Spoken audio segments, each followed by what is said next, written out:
मुळे हॉस्पिटल 30 बेडची कॅपॅसिटी आहे त्यांच्याकडे. जनार्दन स्वामी हॉस्पिटल 60 बेडची कॅपॅसिटी आहे. आत्मा मालिक हॉस्पिटल 45 बेडची कॅपॅसिटी आहे. आणि लाईफ केअर हॉस्पिटलमध्ये 20 बेडची कॅपॅसिटी आहे. आणि तीर्थंकरमध्ये 21 बेडची आहे. आणि मानवता हॉस्पिटलमध्ये 14 बेड आणि कोठारी हॉस्पिटलमध्ये 40 बेड. अशा प्रकारे 260 बेड आहेत आपल्याकडे. तर 260 पैकी तर 181 काल बेड ऑक्युपाईड होते. 181 बेड ऑक्युपाईड आहे. प्रायव्हेटमध्ये 30 ऑक्सिजनवर आहेत पेशंट. 30 पेशंट ऑक्सिजनवर आहेत आणि व्हेंटिलेटरवर 2 पेशंट आहेत प्रायव्हेटमध्ये. अशा टाईपमध्ये आहे सध्याची स्थिती. परंतु आता आपल्याला परत परमिशन दिलेली आहे. आपण रॅपिड अँटीजन टेस्टिंग सुरू केले. काल 153 टेस्टिंग आपले 6 PSC मिळून झालेले आणि पॉझिटिव्ह पेशंट आल्यानंतर आपण त्यांना SFGM किंवा आता नवीन आपण आत्मा मलिक शाळेचं जे घेतलंय तिथे आपण त्यांना रेफर करतो. पण सध्या रॅट आपल्याला अजून मिळाले नाहीत. म्हणजे आमच्याकडे साठा आज मिळणार आहे आपल्याला 1000 रॅट. तर तर आपण जे पेशंट आढळत आहेत ग्रामीण भागातले त्यांचे कॉन्टॅक्ट आपण PSCला आणतोय, कोपरगावला आणण्याच्या ऐवजी, आणि तिथं करून घेतो. म्हणजे ज्याला जसं डिस्टन्स सोयीचं असेल त्याप्रमाणे आपण त्यांना तिथं आणून त्यांची टेस्टिंग करून घेतो. मागच्या 10 दिवसापासून आपले कंटिन्युअस बेड फुल आहेत. पेशंट वेटिंग आहेत. आपले बरेचसे पेशंट सध्या आपल्या नगरला रेफर करतोय. ऑक्सिजन आपल्याकडे 25 सिलेंडर आहे. Jumbo cylinder. त्याची रोजच्या रोज आपल्या गाडी येते. त्यामुळे ऑक्सिजनची कमतरता भासत नाही आपल्याला. टेस्टिंग पण आपल्याकडे जवळपास 100 ते 150 RT-PCR आणि तेवढेच आपण रॅपिड करतोय. म्हणजे ऑन ॲव्हरेज 250 टेस्ट करतोय आपण. टेस्ट करतोय त्यामुळे पॉझिटिव्हचं प्रमाण आपलं जास्त आहे. हे एका दृष्टीने चांगलं आहे. इनिशियली पहिले 8-10 दिवस आपले टेस्टिंग 15 दिवस केसेस भरपूर वाढणार आहे. पण ह्याचं अर्ली डिटेक्शन पण होतं आहे. त्याचा फायदा होतो आहे आपल्याला. आणि पेशंट आपण विलगीकरण करतोय. म्हणजे नंतर जे स्प्रेड आहे आपण तो थांबवण्यात आपण यशस्वी होतो. बस. आणि ऑक्सिजन बेडची थोडीशी काही करता येईल आपल्याला व्यवस्था असेल तर आपण सुद्धा भरपूर एक स्ट्रेस होते कर्मचारी लागणार आहे. कारण सर्व ओव्हरबर्डन आहे. 24 तास सेवा द्यावं लागते. सध्या इमर्जन्सी पेशंट आहे. त्यामुळे स्टाफचा कमतरता फारच आहे. आपण मागणी केली आहे तर 2 स्टाफ नर्स मिळाले पण लोक बी येत नाही अशी परिस्थिती आहे. कारण ग्राउंड फ्लोअरला आहे आपल्याला 4-5 रूम आहेत. म्हणजे 10-12 पेशंट आपले मावू शकतो. 10-12 पेशंटसाठीच करायचे नाही आपल्याला नवीन बिल्डिंग नाही. नवीन बिल्डिंग घ्या. एक फ्लोअर सुद्धा घ्या तर बरं आहे. प्रशासन सांगेल तो आदेश सांगून द्या.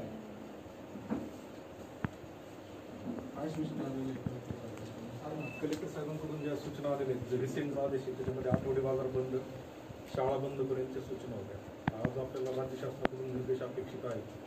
जे 5 एप्रिलपासून अपेक्षित आहे. आता ग्रामीण भागातले जेवढे आठवडे बाजार आहेत ते सद्यस्थितीमध्ये बंद केलेले आहेत. आणि 10वी आणि 12वीचे वर्ग वगळता सर्व प्रकारच्या शाळा पण आपण आता बंदच केलेल्या आहेत. परीक्षांच्या संदर्भातही राज्य शासनाचा काल निर्णय आलेला आहे. त्यामुळं सद्यस्थितीमध्ये ज्या उपाययोजना ग्रामीणमध्ये आहेत आठवडे बाजार किंवा इतर संदर्भामध्ये, शहरातही तसंच आहे. बाजार वगैरे आपल्या बंद संदर्भातल्या सूचना आहेत. पण राज्य शासनाच्या माननीय मुख्यमंत्री महोदयांच्या संबोधनाला अनुसरून ज्या उपाययोजना किंवा ज्या सूचना येणं अपेक्षित होत्या त्या आज येतील आपल्याला. जेणेकरून 5 एप्रिलपासून काही निर्बंध, काही सेवांवस्तू वगैरे आवश्यकता लागू शकतात तर ते आपल्याला ती माहिती होईल. प्रशासनाचं तरी सध्या जिल्हाधिकारी महोदयांचे 29 मार्चचे जे निर्देश होते त्यानुसार शाळा आणि आठवडे बाजारांसंदर्भात निर्देश होते. जे व्यापाऱ्यांसाठीच काही स्पेसिफिक आलेलं नाही. व्यापाऱ्यांचं सुपर स्प्रेड आहे. व्यापाऱ्यांचं अपेक्षित टेस्टिंग सुपर स्प्रेड आहे. त्यांचं टेस्टिंग आपण सगळ्यांना रॅपिडचं करून घ्यायचं. आपण त्यांच्या लॉटनी त्यांचे म्हणजे सिम्पटम असू नसू आपल्या टेस्ट करून घ्यायचे. आमची मागणी उलटी टेस्टिंग रेग्युलरली आठवड्याला आणि व्हॅक्सिन सुद्धा व्यापाऱ्यांना प्रायोरिटीने द्यावं. कारण व्यापाऱ्यांचा जास्त संपर्क आहे. आज व्हॅक्सिनच्या बाबतीत क्लिअर गाईडलाईन्स आल्या तर 45 वर्षी सगळ्यांना व्हॅक्सिन द्यायचं. 45 ग्रामीण रुग्णालयांनी 4970 लसीकरण केले. लोकांनी उलट सल्ला दिला पाहिजे, बाबा तुम्हाला जर सिम्पटम जाणवत असेल तुम्ही रॅपिड करून घ्या. सगळी रॅपिड केली. माझी रॅपिड पहिले निगेटिव्ह आली. त्यावेळेला मी RT-PCR केली. 3 दिवसांनी माझी पॉझिटिव्ह आली. हा एक प्रकार आहे. त्या विषयावर तुम्ही बोलणं झालं पाहिजे. जास्तीत जास्त 80% माझं म्हणणे RT-PCR झाली पाहिजे. कारण रॅपिड मध्ये दादा काय होतं, निगेटिव्ह होतो माणूस, तो घरामध्ये बिंदास वावरत होतो 2-3 दिवस, जोपर्यंत त्याचा RT-PCRचा रिपोर्टच नाही. जर तो पॉझिटिव्ह असतो तो घरच्या सगळ्यांना बाधित करतो. एक कोरोना पॉझिटिव्ह माणूस 400 जणांना संक्रमित करतो असं आपण सोशल मीडियावर बघतोय. कारण त्याच्या 5 जण पॉझिटिव्ह होतात. तर आरटीपीसीआर जोर दिला पाहिजे असं माझं वैयक्तिक मत आहे. आणि डॉक्टर त्या विषयावर काही गोष्टी दुर्लक्षित होत्या. मी काल सरांशी पण बोललो, तहसीलदार सरांशी पण बोललो की ज्या प्रायव्हेट लॅबमध्ये चाचण्या होत आहे, आरटीपीसीआर होत आहे, ते काही जे सरकारने घातलेले जे नियम आहे, जो चार्जेस आहे, तेव्हा त्यांनी त्याचे बोर्ड लावले. आधी ते लोक काल परवापर्यंत लोकांकडून 1000-1200 रुपये घेत होते, की जे त्यांनी कमी घ्यायला पाहिजे. सरांना मी तशा सूचना सांगितल्या की ज्या प्रायव्हेट लॅबमध्ये टेस्ट होत आहे त्यांना कंपल्सरी जो रेट आहे त्याची बोर्ड लावायला लागेल. ते जसा कस्टमरचा असा रेट की त्यांना कोरोनाशी काही घेणं देणं नाही आहे, ते व्यापार म्हणून ते करतात. आणि आज काही हॉस्पिटल असेल, काही HSCTची स्कॅनिंग असेल, आज प्रत्येकाला स्कॅनिंग हा महत्वाचा आहे. तो डिलिव्हरीसाठी जाऊन का कोणता छोटा मोठा ऑपरेशन असो, डॉक्टर त्याला पहिले सांगतो की तू स्कॅन करू नये, आणि स्कॅनचा रेट काहीतरी 2500 रुपये घेतात. माझं म्हणणं आहे की त्याच्यावर आज स्कॅनिंगसाठी प्रत्येकाला तुम्ही स्कॅनला, गणपती सिटी स्कॅनला जा, कमीत कमी तुम्हाला 100-150 लोकांची रोजची स्कॅनिंग होती. याच्यावर काहीतरी प्रतिबंध, म्हणजे त्यांनी एक कमर्शियल रेट ठरवून घेतला पाहिजे की व्यवस्थित जो काही सरकारचे नियम असतात त्याप्रमाणे त्यांनी तो रेट घेतला पाहिजे. लोकांचं शोषण होतं याच्याकडे पण लक्ष द्या. मी तर उलट आमदार साहेबांना, तहसीलदारांना, वैद्यकीय अधिकाऱ्यांना सांगतो की तुम्ही एक केअर सेंटर उघडा, की ज्यांना वाटलं असेल की आमच्याकडून बिल जास्त घेतलंय त्यांनी आमच्या केअर सेंटरशी संपर्क साधावा. आम्ही त्या डॉक्टरांशी संपर्क साधू. लोक काही आमच्याकडे येतात, डॉक्टरशी आमचे काहीतरी म्हणजे वादविवाद होण्याची सुद्धा वेळ येते, ती वेळ येऊ नये. तहसीलदारांनी, तुम्ही आमदार साहेब, तुम्ही लक्ष घालून वैद्यकीय अधिकाऱ्यांनी एक केअर सेंटर उघडावा, एक माणूस द्यावा की ज्यांच्यानी लोकांची पिळवणूक होणार नाही. हे बघा, काही म्हणजे कोरोना काळासाठी व्यापार झालेला आहे, ते स्वतःचा व्यापार करून घेतात पैसे कमवण्यासाठी. ही लोकांची पिळवणूक होणे. सगळे श्रीमंत आहे किंवा सगळ्यांकडे पैसा असा नाहीये, काही लोक खूप गरीब आहे. लोकांकडून कर्ज घेऊन, स्वतःचे दागदागिने घेऊन उपचार करण्याची वेळ लोकांवर येते. कारण सरकारी हॉस्पिटलमध्ये तेवढ्या जागा नाही. स्कोर जास्त आला की त्याला वाटतं कारण मी वाचतो नाही वाचत, कोणाचा मुलगा असतो, कोणाचा नवरा असतो, प्रत्येकाला तो टेन्शन आहे. की मला तरी वाटतं की ह्या गोष्टीकडे पण आपण दक्षतेने लक्ष घालावं, आणि चांगलं लक्ष घालावं की लोकांची पिळवणूक होऊ नये. आणि जे लोक खरंच जास्त पैसे घेत असेल त्यांच्यावर काहीतरी कारवाई करावी एवढी विनंती करतो. साहेब, मी आणि एक तालुक्याच्या अकाउंटंट कमिटी आहे आपल्याकडं, PCSC प्रायव्हेटला आपण परमिशन दिली, त्यांचं बिल आपण व्हेरीफाय करतो.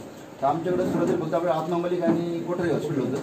तर जवळपास आपण आम्ही 13 लाखाचं रिकव्हरी काढली, म्हणजे पेशंटला पण परत पैसे द्यायला लावले. आता नवीन झाले हॉस्पिटल, त्यांचं बी सगळ्यांचं स्क्रीनिंग होणार, बिलचं रिव्ह्यू जे आहे ते, आणि उद्यापासून बाकीचे हॉस्पिटल आपण करणार. कमिटी असेल दादा की त्यांचं एक जाहीर त्यांनी सांगावं की सोशल मीडियाला किंवा पेपरला सांगावं की आमची अशी कमिटी आहे. त्यांना वाटत असेल की आमच्याकडून जास्त बिल घेतलंय, आडवं बिल घेतलंय, त्यांनी त्यांच्याशी संपर्क साधावा. 2000 किंवा 2000 केलं. ऑगस्ट 2020 ला तत्कालीन जिल्हाधिकारी म्हणून मी एक समिती नेमली कामकाज करायला होती. BDO, MS आणि एक अकाउंट ऑफिसर असे 3 लोक आहेत त्याच्यामध्ये. ह्या समितीचं काम आहे की जे खाजगी DCSC आहेत त्यांच्याकडून जे बिल अमाऊंट हे केली जाते त्या पेशंटची, ती बिल अमाऊंट जर 1 लाखाच्या पुढे असेल तर त्याचं चेकिंग आपल्याकडे होतं. परंतु दरम्यानच्या काळात असं निदर्शनास आलं की 1 लाख जरी अमाऊंट नसली तरी 80,000 90,000 असे पेशंटचं ती बिल अमाऊंट होती. आम्ही सुरुवातीच्या काळात आपल्याकडे एकच DCSC होतं, आपण त्यानंतर कोठ्याने झालं. आम्ही जवळपास 13.5 लाख रुपयापर्यंत अमाऊंट रिफंड करायला लावलेली आहे. म्हणजे पेशंट जरी आमच्याकडे आले नाही तर आमच्या जर बिल तपासताना निदर्शनास आलं की NH-C आहे त्या GR मध्ये दिलेले त्याच्यापेक्षा जास्त रेट लावलेले आहेत, तर आम्ही ते आमच्याकडे पेशंट याची वाट पाहत नाही, आम्ही आमच्या पद्धतीने डिडक्ट करतो. इव्हन त्याची चेक अमाऊंट जे दिलेली आहेत लाभार्थ्याला त्याचे पण आम्ही झेरॉक्स आणि डिटेल्स स्टोर करून ठेवलेले आहेत. आणि या उपरी जर कोणाला असं वाटत असेल की काही अवास्तव अमाऊंट हॉस्पिटल्सने आमच्याकडून घेतलेली तर आम्ही निश्चितपणे त्याचा विचार करू. सद्यस्थितीमध्ये आम्ही 2च हॉस्पिटलचे बिल आतापर्यंत चेक केले होते, परंतु आता जे उर्वरित 5 सुरू झालेले आहेत मागच्या 8-10 दिवसांमध्ये, उद्यापासून आम्ही त्यांचे सर्व बिल स्क्रीनिंग करत आहोत. 800 रुपये त्यांना परमिशन दिली. जर आपल्या कोपरावरती लॅब नाही म्हणून 800 रुपये, नाही तसं 500 रुपये. जर लॅबमध्ये डायरेक्ट जर पेशंट गेला तर 500 रुपये. आणि आपल्या लॅबने तुम्ही कलेक्शन करता म्हणून मॅक्झिमम 800 रुपये त्यांना लॅबला येऊन त्यांनी केलं तर परवानगी आहे. आणि CT स्कॅनचे मागच्या वर्षी GR होता 2000चा, लेटेस्ट आपल्याकडे नाही, पण 2000 रुपये CT स्कॅनचा रेट गव्हर्नमेंट ठरवून दिला होता. नाही, रॅपिड अँटीजनचे आहे आपल्याकडं, RT-PCR आहे, पण याची नाही आपल्याकडे सध्या. बोर्ड लावून आपण पेपर काढू द्या, बोर्ड लावून आणि रेटचे रेट अडीच घेत आहे दादा. 2500 रुपये घेत आहे. काय का असं लोकांचं ते पिळवणूक थांबली पाहिजे. आपण उद्यापासून जेवढे खासगी DCSC आहेत तिथं शासकीय दर आणि जे लॅब आहेत त्या ठिकाणी देखील शासकीय दर त्यांना दर्शनी भागावर बंधनकारक.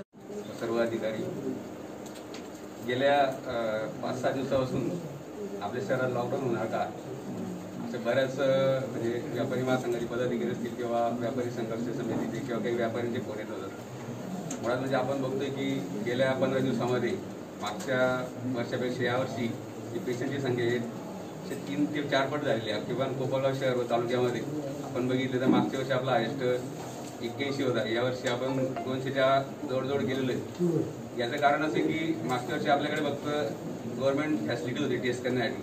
त्यामध्ये आपण पुढे जाऊन आपल्याकडे प्रायव्हेट फॅसिलिटी तयार झाल्या.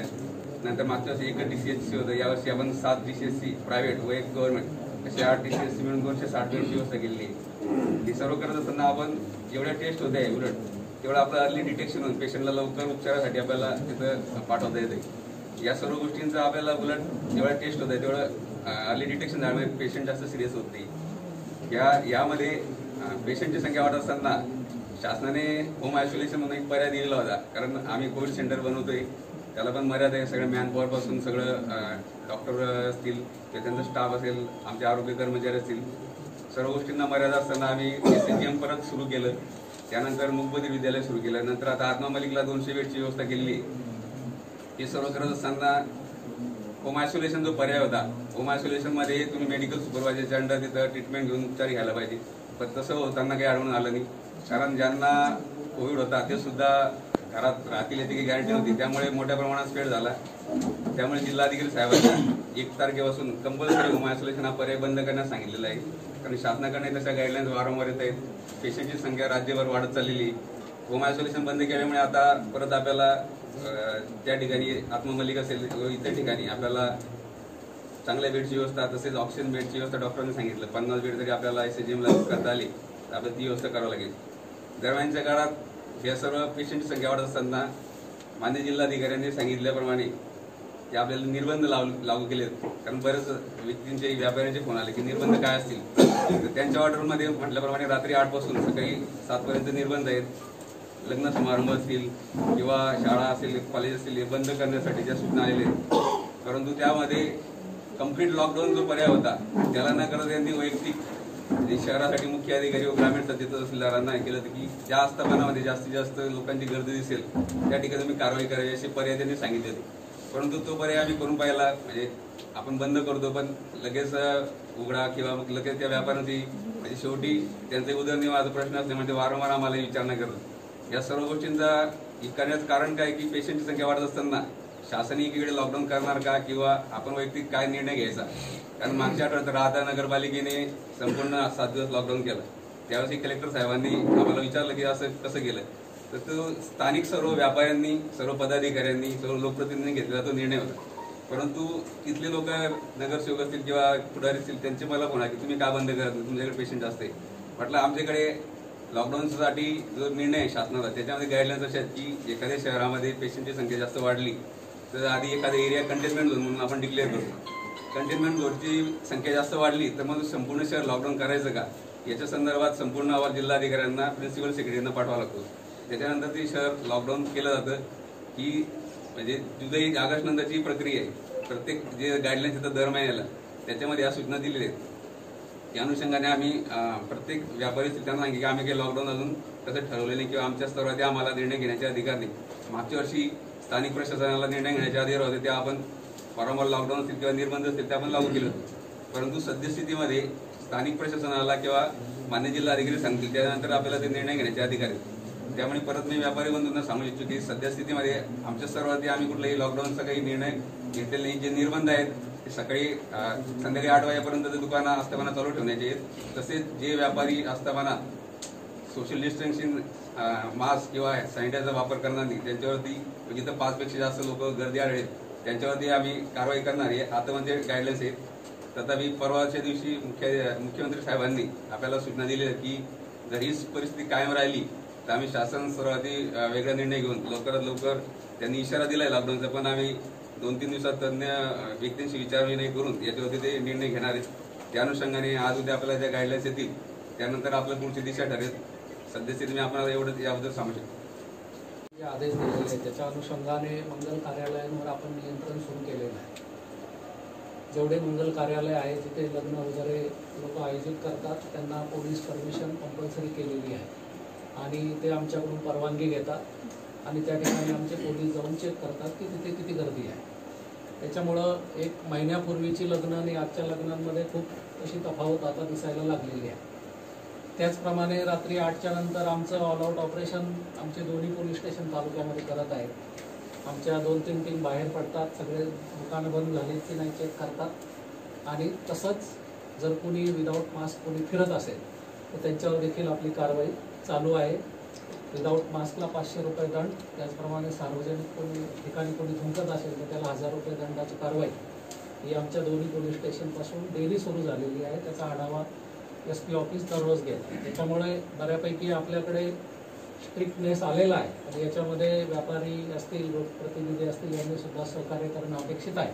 तेव्हा जेव्हा मी एखाद्यावर कारवाई करतो तेव्हा त्याला सोडण्याची विनंती करून प्रेशर निर्माण करू नये अशी आपल्या सर्वांना आम्ही देखील विनंती करतो, जेणेकरून आपल्याला या कोरोनासारख्या डिसीजवर नियंत्रण मिळवता येईल. धन्यवाद. साहेबांनी सांगितलं, सगळ्यांनी सांगितलं आहे, कोरोना कंट्रोल नियंत्रणात आणण्यासाठी जनतेची जी प्राथमिक जबाबदारी प्रत्येकाने स्वीकारायची आहे. कारण दुसऱ्यावर थोपून चालवणार नाही की पोलीस करेल, प्रशासन करेल, काय करेल. कारण हा प्रश्न जो आहे टीमवर्कचा प्रश्न आहे, पण एकट्यानं सुटणारा प्रश्न नाही. आम्ही कारवाई करतो, दंड करतो, मास्क लावलेली लोकांवर कारवाई करतो. माझी एक विनंती राहील, बऱ्याच लोकांना उन्हाळा दिवस आहे, ते हॅबिट आहे जेवण झाल्यानंतर बाहेर फिरत जायचं. तो मेन रोडला मी नेहमी बघतो रात्रीच्या ते लोक 5-5, 6-6 ठिकाणी बसतात. त्यांना वाटतं नेहमीप्रमाणे त्यांच्या जीवनामध्ये आम्हाला ढवळवळ करायची नाही, पण परिस्थिती ॲबनॉर्मल आहे. नॉर्मल कंडिशनला वी कॅन टॉलरेट दिस. या वर्तमान स्थितीमध्ये लोकांना सांगा, 2 लोक बाहेर फिरताना दिसले की दुसरे 2 खिडकीतनं बघतात, ते पण रस्त्यावर हे लक्षात ठेवा. तुम्ही जर एकटे फिरत असाल 2 लोक घेऊन तर तुम्ही काय म्हणणार, आम्ही 2च लोक आहे, पण तुम्हाला दोघांना बघणार दुसरे 2 लोक खिडकीत आहे, ते पण 2 खाली रस्त्यावर असतात. पर्यायाने एकाला 2, 2ला 4 सगळे लोक रस्त्यावर फिरायला लागतात आणि आहे त्या परिस्थितीमध्ये देखील सुधारण्याऐवजी जास्तीत जास्त त्या ठिकाणी बिघाड होऊ शकतो. म्हणून आपण ती देखील काळजी घ्यायची आणि आपल्या प्रत्येक पाल्याला सांगा की किंवा घरून निघताना, आता आम्ही आस्थापना बंद केल्या, बऱ्याच 7-8 लोकांवर कारवाई केल्या, त्यांना सील लावलं, आता पोलिसांनी सील लावलं, नगरपालिकेने सील लावलं. ही जे कामं होतात ही कामं एक प्रकारे आपण बेजबाबदारीपर्यंत लक्षण टाकतो. पोलिसांना किंवा प्रशासनाला तुमच्यावर कारवाई करण्याची अजिबात इच्छा नाही, कारण ही सिच्युएशन प्रत्येकाने समजून घेतली. पर्टिक्युलर पुढे टार्गेट हा विषय नाही, लिव्ह अँड लेट लिव्ह हा जो प्रकार आहे तो प्रत्येकाने आपण अंगीकारायचा आहे. थोड्या दिवसांना होतं की कोपरगाव शहरात आपण रिक्षा वगैरे फिरून काही परिसरातले जे नागरिक असतील त्यांना या गोष्टीपासून तुमचं सावध करा. आणि झोपडपट्टी असेल किंवा काही प्रगतचा एरिया असेल त्या दाट लोकवस्तीमध्ये त्याचा प्रचार व्हायला पाहिजे. कारण कोपरगाव शहरातच हे सगळ्यांकडे चालू आहे. मात्र आता काय झालेलं, काही ठिकाणी सर्दीवरचं वगैरे काही ताप आला तर लोक काय करतात, चालू मेडिकलमधून गोळ्या औषध घेऊन घरातल्या घरात बसू राहिले. तर थोडंसं आपण जनजागृती म्हणून थोडंसं मागच्या वेळेस सुद्धा आपण सगळ्यांना जबाबदारी दिली होती, मात्र त्याची काय अंमलबजावणी झाली नाही. काय होतं सर, बरं का कंटिन्यूच ठेवलं पाहिजे काय. तर मागच्या वेळेस जे आपण चेकिंग वगैरे नगरपालिकेचे कर्मचारी होते, परत आपले ग्रामीणचे कर्मचारी होते, ती टेस्टिंग वगैरे चालू जी होती गावात तर ती पण बंद झाली ती. तर माझं म्हणणं असं आहे, ते एक चालू करा आणि जनजागृती म्हणून रिक्षा 2-3 रिक्षा फिरवा. काय होतं लोकांना 4 टेस्ट झाले होते आणि दुसरं महत्त्वाचं म्हणजे हे होतं का, आता नवीन ट्रेन जे आहे मार्चमध्ये आपण ऑब्झर्व करतोय, मेन जो आपला झोपडपट्टी आहे टिळकनगर 105 तिथं पेशंट नसता, सगळं सोपस्ट तिकडे एरिया आहे. सुभारनगर, निवारा, साई सिटी, ओमनगर, कर्मवीर नगर जे हे त्या एरियात आहे. 90% पेशंट त्या साईडचे म्हणजे मध्यमवर्गीय पेशंट. पॉम्पलेट वगैरे छापून तरी म्हणजे वैद्यकीय अधिकारी आणि मेडिसिनचा साठा अपुरा पडतो दादा, अजूनही येत नाही ते साठा. हॉस्पिटलला नाही, कोविड सेंटर. आता 10 ते 15 पेशंट आहे दादा, पण 2-3 जणांना फिवर आहे, पण अजूनही चेक करायला कोणी आले नाही. सदाफळ मॅडम म्हणून आहे तिथं, पण तेव्हा त्यांनी बोलवते, अजून अजूनपर्यंत कोणी त्याचे कपडे गेलेले नाही. आमचे मित्र झाला त्याच्या काकाचा काकूंचा RT-PCR केला झाला, 6 दिवस झाले, अजूनही त्यांचा रिपोर्ट आलेला नाही. 6 दिवस झाले सर. आणि तिथे चेक करायला गेलं त्या बाकी सरांना विचारलं, ते म्हणतात आम्ही फक्त टेस्ट घ्यायचं काम करतो, बाकीचं आम्हाला माहिती नाही. समजा सरांना विचारलं नगरच्या प्रॉब्लेम थोडा मागच्या आठवड्यात प्रॉब्लेम होता. रिपोर्ट 5-6 दिवसांनी होते. तिथल्या सिस्टीमचे ते क्रॅश झाले नाही काय होतं, स्वॅब दिला का पेशंटला आपण मेसेज जातो, रिपोर्ट डायरेक्ट पेशंटकडे जातो मोबाईलवर त्यांच्या पॉझिटिव्ह निगेटिव्ह. आपल्याकडे लिस्ट येते. सध्या आपण काय करतो, जे पॉझिटिव्ह त्यांना कॉल करून बोलवते. आता उद्यापासून ते झालं कारण 2 मशीन आले ते नगरला, कॅपॅसिटी वाढली. त्यामुळे आता मागच्या आठवड्यात होता प्रॉब्लेम, तो आता प्रॉब्लेम सॉल्व्ह झाला. तर पॉझिटिव्ह पेशंटला कॉल केला जातो सर. माझ्याच घरात मागच्या हप्त्यात 2 पेशंट, एकाही पेशंटला कॉल आलेला नाही. पॉझिटिव्ह पेशंटला सर जर त्याप्रमाणे म्हणतात पॉझिटिव्ह पेशंट असतील त्यांना कॉल येतो. मेसेज टाळला पाहिजे, रिपोर्ट तर दिसला पाहिजे ना पॉझिटिव्ह आहे का निगेटिव्ह. बरं दोष नाही का, रिपोर्टला नाव देताना लोक पत्ता पेशंट साई सिटीला देतो, हिंगणीचा. हिंगणी सर्वच मला फोन दिला, नंबर चुकीचे नाही, नंबर चुकीचे नाही. हे बी लोकांकडून बी होते, नंबर चुकीचा द्यायचा, ॲड्रेस चुकीचा द्यायचा. त्याला आपण काही करू शकत नाही. असं व्हेरीफाय कसं करणार, प्रत्येक गोष्ट कुठे व्हेरीफाय करणार, प्रत्येक आधार नंबर व्हेरीफाय नाही करू शकत. कसं करणार, 150 अनुभव तेच ना, नंबर चुकी देतात लोक, ॲड्रेस चुकी देतात. पेशंट साईसाठी आता हे प्रत्येक गोष्ट व्हेरीफाय नाही शक्य. तुम्ही रजिस्टर करता, तुमचा OTP येतो ना. OTP नाही, टेस्ट लागेल, फक्त नाव नंबर असतो, आधार नंबर. माझ्याकडे माझा OTP आला. आधार कार्ड नाही. आता काय होतं, गर्दी जास्त असल्यामुळे पहिली एंट्री केल्या जाते. टेस्ट झाल्यानंतर 12च्या पुढे ते ऑनलाईन करतात असे, आणि स्किप OTP ऑप्शन करून तो स्किप. 150 आता काल 150 सॅम्पल होते, त्याला ते 9 वाजले सगळं तयारी करायला. तुमचं सॅम्पल घेऊन काम संपत नाही. ऑनलाईन रिपोर्टिंग आहे, त्याचं प्रिंट आउट काढून 2 नेटर करावं लागतं. काल 9 वाजता संपलं. त्यामुळे हे असं होतं. नाही माणसं कुठे 3-4 माणसं लागतात आर्टिफिशियल. तुम्हाला टायपिस्टची पण गरज आहे. डाटा एंटर होतं. हा फक्त लोकांनी व्यवस्थित नंबर द्यावे, व्यवस्थित ॲड्रेस द्यावा. नंबर जर व्यवस्थित असेल तर त्याला मेसेज जातो 100%. 90% प्रॉब्लेम येते, 10% होऊ शकतं असं काही नाही. आणि मागच्या आठवड्यात होता प्रॉब्लेम नगरच्या लॅबचा, कारण हे सगळं आपण फक्त सगळं डाटा करून आपण नगरला पाठवतो, सगळं नगरून रिपोर्टिंग होतं आणि डायरेक्ट पेशंटला जातो. 90% तर नाही प्रॉब्लेम आला काही लोकांचा नाही का, ह्या आठवड्यात सॉल्व्ह होईल. सर जे म्हणतात नंबर लिहायचा जो प्रॉब्लेम, तिथं असे व्यक्ती बसवले जातात. नंबर लिहायचा सकाळी 9 वाजता नंबर लागतो, लिहायला सुद्धा 12-12:30 वाजता तिथे खूप गर्दी होती. त्याच्यात रॅपिडवाले आणि हे अँटीजनवाले सगळे एकत्र बसवले जातात. त्याच्यानंतर नंबर लिहिला, नाव लिहायला जो व्यक्ती असतो त्यालाच परत नाव वाचता येत नाही सर. 30 तारखेला तो प्रॉब्लेम होता. 12 वाजेपर्यंत संपूर्ण तोच बंद झाला. एक सुद्धा टेस्ट झालेली नव्हती 12 वाजेपर्यंत. 25 टेस्ट झाले आपल्याकडे, झाला असेल प्रॉब्लेम तरी. सर पण जो व्यक्ती नाव लिहितो त्यांना कमीत कमी नाव वाचता आले पाहिजे. तो जरा कॉम्पिटंट पाहिजे. मोबाईल मल्टीपर्पज वर्ग रे, माणसं मानायची पण मल्टीपर्पज वर्ग 10वी-12वी झाला, तो लिहायला बसवतो. टेक्निशियन आहे घ्यायला, 2 जण टेक्निशियन केले. आणि यादी पूर्ण संपूर्ण एकत्र लिहिली जाते. ठीक आहे, 10% येऊ शकतो प्रॉब्लेम नाही. पण ठीक आहे ना, आपण एक क्रायटेरिया आहे ना. पण जर टेस्ट घेतली तर सिम्पटम असेल तर ऍडमिट करायचा ऑप्शन आहे ना. आपण तर विरोधी करतो ना, रिपोर्ट कधी नाही. 3 माणसं असलं तर आहे. तो फॉर्मच 4-5 पानी, म्हणजे एक फॉर्म भरायला 15 मिनिटं लागतात आपल्याला, ऑनलाईन जो फॉर्म आहे. आणि असे आपल्याला ॲव्हरेज आता बघितलं तर आपण 130 ते 150 लोकांचे दररोज करतो, आणि त्याच्यामुळे ते खूप टाइम कन्झ्युमिंग.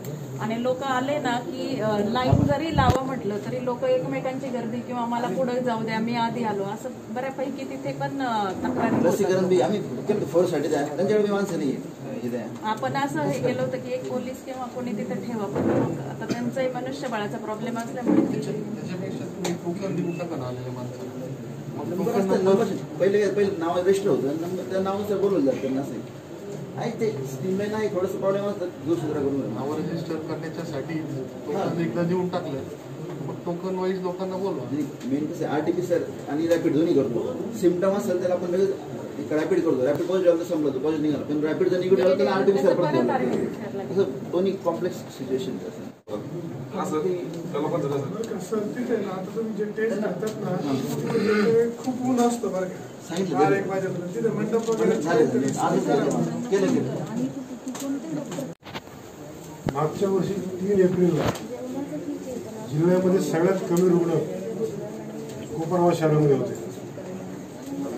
काल 3 एप्रिलला 1 वर्षानंतर जिल्ह्यामध्ये 1 नंबरला आपण आहोत.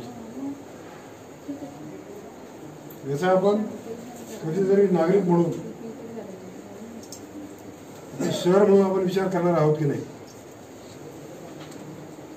सातत्याने सूचना करणं, हे चुकलं ते चुकलं, त्याच्यासाठीच मिटिंग आहे, मांडलं पाहिजे का वाद नाही.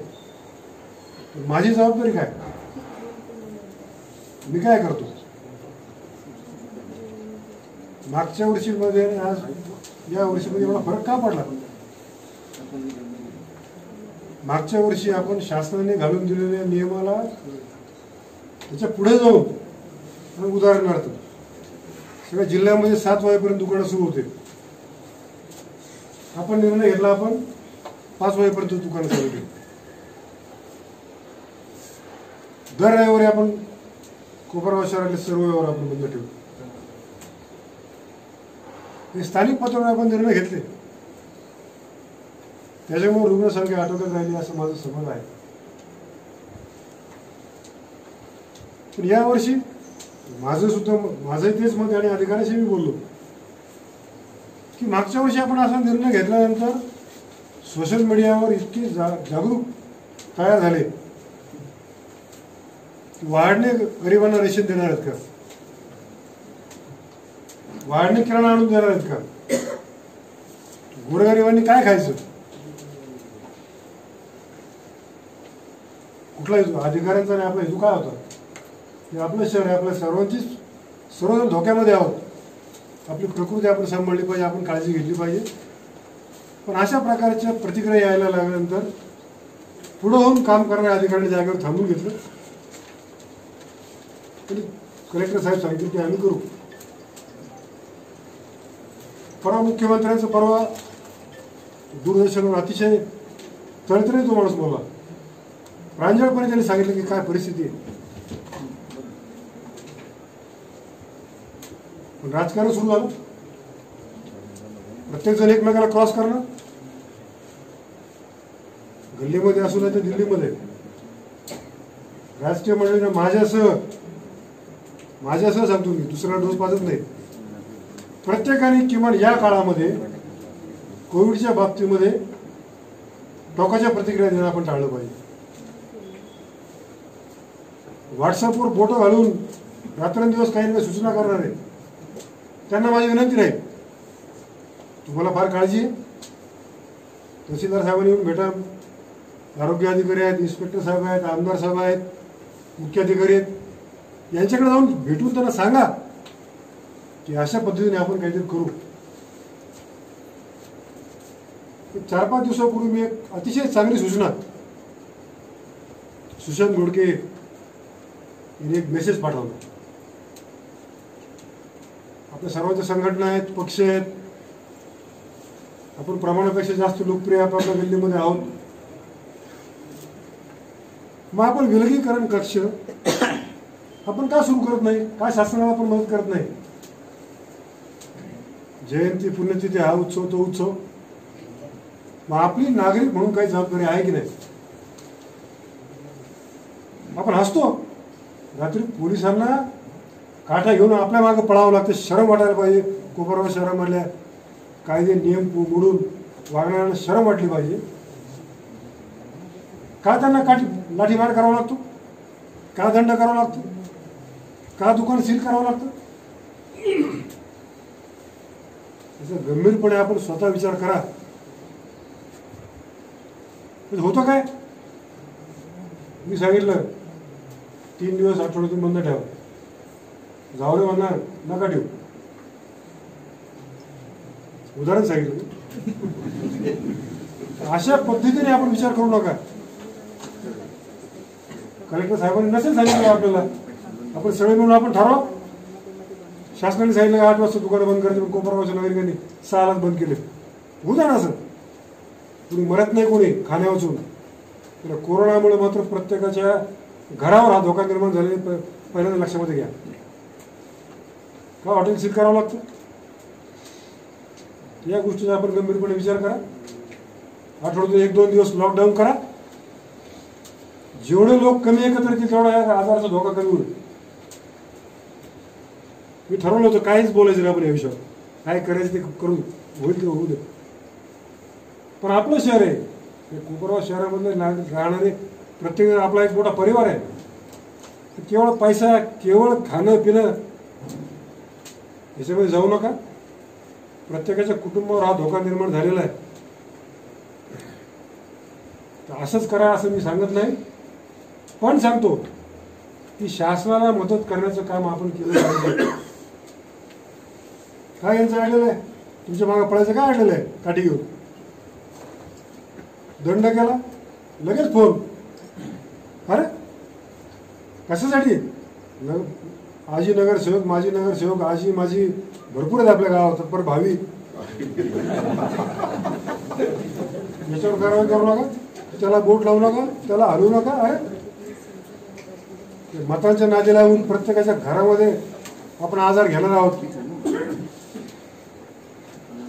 गंभीरपणे विचार करा. शासन सांगतं त्याच्या 2 पावलं पुढे जाऊन आपण काही गोष्टी आपली केल्या पाहिजे.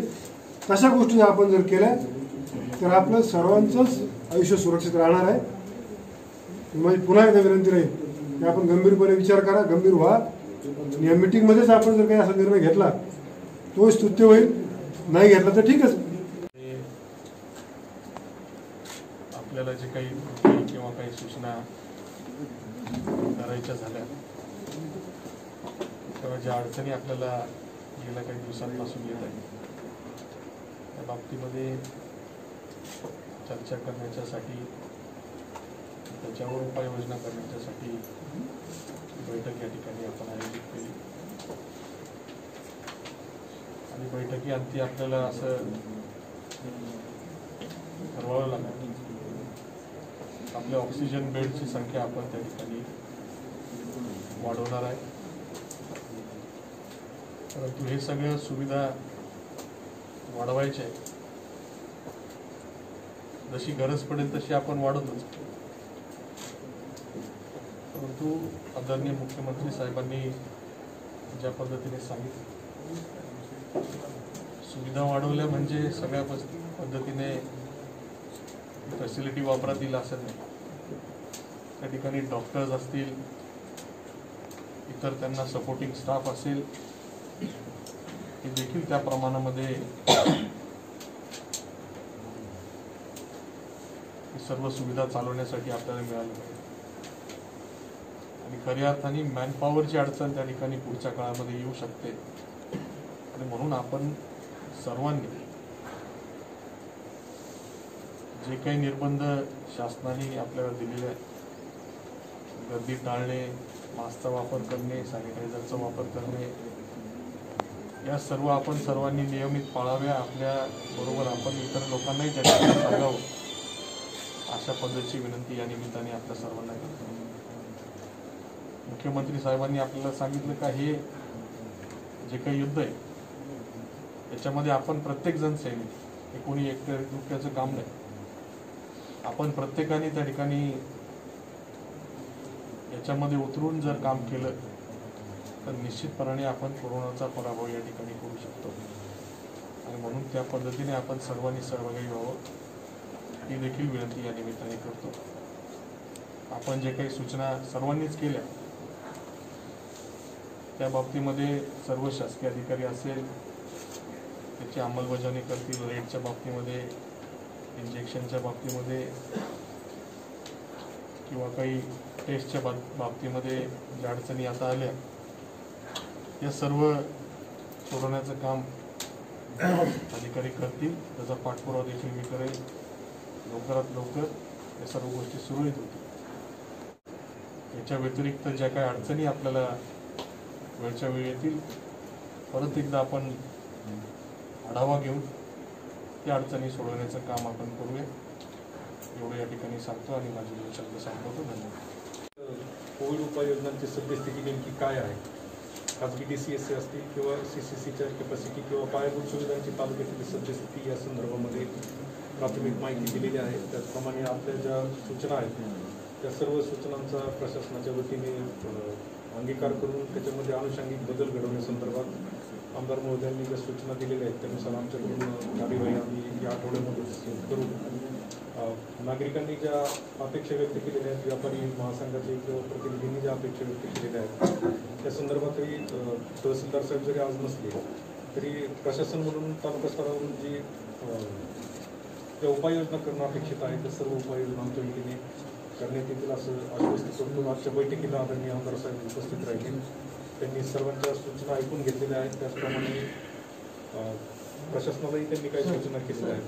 नगराध्यक्ष साहेबांनी सूचना शनिवार रविवार लॉकडाऊन करायला परवानगी पुढचा शनिवार रविवार साहेबांनी जी सूचना मांडली त्याला मी आमंत्रण देतो आणि 2 दिवसाचा बंद शनिवार रविवार करा बाबू. लॉकडाऊन शनिवार रविवार बोला काका बोल. देशते साहेबांनी आता पुन्हा विषय खेळला. अध्यक्षांनी खरंच खूप चांगली भूमिका घेतली. का होतं आमच्यासारख्या व्यापाऱ्यांनी काही सूचना केली की त्याच्यात अनेक राजकीय टीका होतात. आमचं म्हणणं आहे की याच्यात कोणी राजकारण आणू नये. आमदारांचं मी अभिनंदन खरं तर याच्याकरता करतो की त्यांनी सगळ्या पक्षाची बैठक बोलवली. मी आल्या आढावा घेतला. सगळ्या पक्षाचे प्रतिनिधी याच्यामध्ये हजर आहेत. कोरोना सर्वपक्षीय घेतला. कोरोना सर्वपक्षीय तो कोणाला सोडित नाही.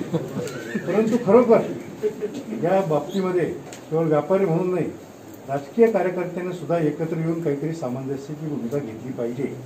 अध्यक्ष साहेबांनी जे सांगितलं, कोणाच्या व्यवसायावर परिणाम व्हावा अशी आमची अजिबात इच्छा नाही.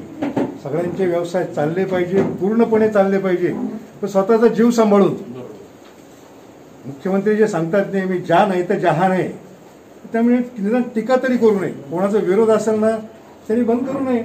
आम्ही व्यापारी महासंघाने 1 दिवस बंद करायचं आवाहन केलं, त्याच्यावर खूप मोठ्या प्रमाणात टीका सुद्धा झाली. आम्ही आव्हान जे केलं होतं ते आम्ही स्पष्टपणे लिहिलं होतं की हे आव्हान ऐच्छिक आहे, आमची कोणालाही जबरदस्ती नाही. शनिवार रविवारला मान्यता आहे सगळ्यांची. शनिवार रविवार नाही आणि कोणाचा विरोध असेल तिथं सांगा. व्यापारी संघर्ष समितीचा 100% पाठिंबा शनिवार रविवार. अत्यावश्यक सेवा वगळता अत्यावश्यक सेवा वगळता शनिवार रविवार बंदचा निर्णय घ्यायला हरकत नाही असं मला वाटतं. कोरोनाची साखळी तुटण्यासाठी जेवढा कालावधी आवश्यक आहे तेवढा लॉकडाऊन व्हावा अशी आमची मनसेच्या वतीने विनंती आहे. आज आहे रविवार, शनिवार यायला अजून 6 दिवस आहे, 7 दिवस आहे. कदाचित मुख्यमंत्री संध्याकाळी सुद्धा काहीतरी लॉकडाऊनचा निर्णय जाहीर करतील, तो सुद्धा होऊ शकतो.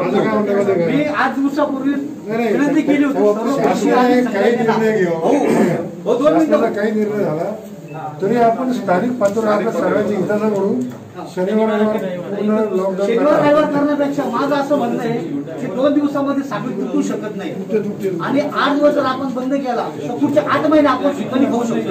8 दिवस लई होईल बाबा. 4 दिवस ठेवा बरं का भाऊ, 4 दिवस ठेवा, पण साखळी तुटण्यासाठी 4 दिवस कमीत कमी प्लॅन आहे. 4 दिवस आपल्याला पुढचे महिने वाचू शकतो. योगायोग असा आहे, आठवडे बाजार बंद आहे सोमवारचा, त्यामुळे शनिवार रविवार व्यापाऱ्यांचा उत्स्फूर्त बंद आणि सोमवारचा आठवडे बाजार बंद, त्यामुळे 3 दिवस भरपूर मिळतात. थोडा गर्दी कमी होईल. महत्वाची त्यामुळे आम्ही शनिवार रविवार या लॉकडाऊनसाठी म्हणजे आमच्या स्वयंस्फूर्तीने आम्ही त्याला तयार आहोत. व्यापारी महासंघ, संघर्ष समिती, सगळेच व्यापारी. शिवसेनेचाही पूर्णपणे 100%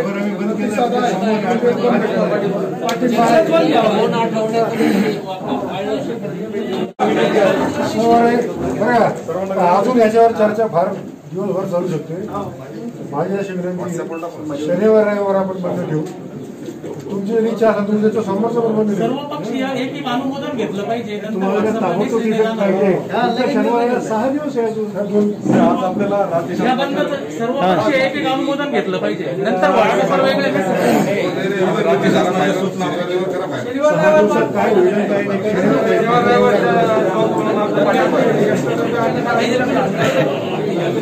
तर प्रशासनाच्या वतीने तहसीलदार साहेब उद्या येत आहेत आणि राज्य शासनाचे जे निर्देश आहेत लॉकडाऊन संदर्भातले ते देखील आज सायंकाळी किंवा उद्यापर्यंत आपल्याला अपेक्षित आहेत. त्यानुसार आपण पुढील कार्यवाही करणं प्रशासनाच्या स्तरावरून आम्ही तशी निश्चितपणे दक्षता घेत आहोत. आजच्या बैठकीच्या निमित्ताने शासनाचा काही निर्णय झाला स्वयंस्फूर्तीने जो जनता कर्फ्यू राहील तो कंटिन्यूच राहणार आहे. परंतु राज्य शासनाचे आपल्याला निर्देश येत आहेत. आजच्या बैठकीसाठी उपस्थित